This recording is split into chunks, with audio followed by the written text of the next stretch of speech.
The Paris Commune, a short-lived attempt at revolutionary government that for some holds a legendary place in history. Famous for invoking images of French workers taking up arms, establishing their own government and trying to reforge France in a new image. Its impact was and is far-reaching. But despite said impact, the Commune only actually existed for a little over 2 months, which raises the question, why? Why did the Paris Commune fail? So first, background. In 1870, France was an empire ruled by Napoleon III. There were some disagreements between him and Prussian leadership about who would take the Spanish throne. Someone got offended, and because this was 19th century Europe, that meant war. The French did not perform well in this war, and Napoleon III himself was even captured. And about 6 seconds after this, France's remaining leaders declared the creation of the Third French Republic that still continued the war. The Prussian army now marched on Paris and placed the city under siege in mid-September of 1870. The city was mostly defended by the National Guard, a voluntary militia made up of the Parisian working class. Many of its members were unhappy with the government and wished for more representation and better economic conditions for them if they were expected to fight and die. They were given, to use a technical term, squat, and despite many protests and increasing radicalization, the representatives of the French Republic remained in charge there, and in January 1871, the city's leaders surrendered.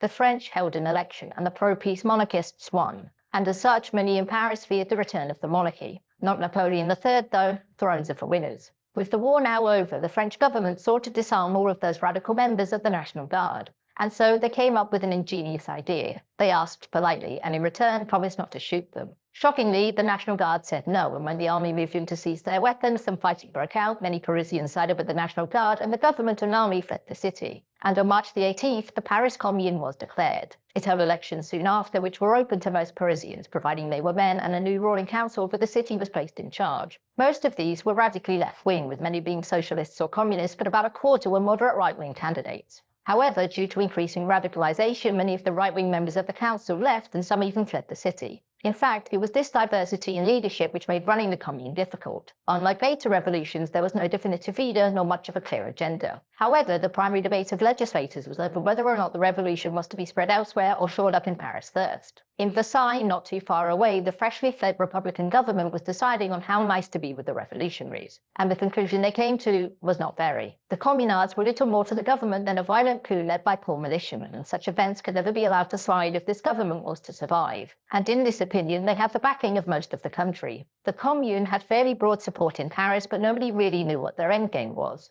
And this is an important reason why it would soon fail. But how exactly did it fail? Well, its end came when it was crushed militarily. The communards decided mostly that sitting in Paris was waiting to be crushed, and so decided in April to march on Versailles. They were clearly outgunned by the French army, but they banked on the common soldiery joining them as they marched on Versailles. Now, the military tacticians amongst you will know that fighting a war based on the premise of "it's fine, they probably won't shoot back" isn't the most sound strategy, and it was not.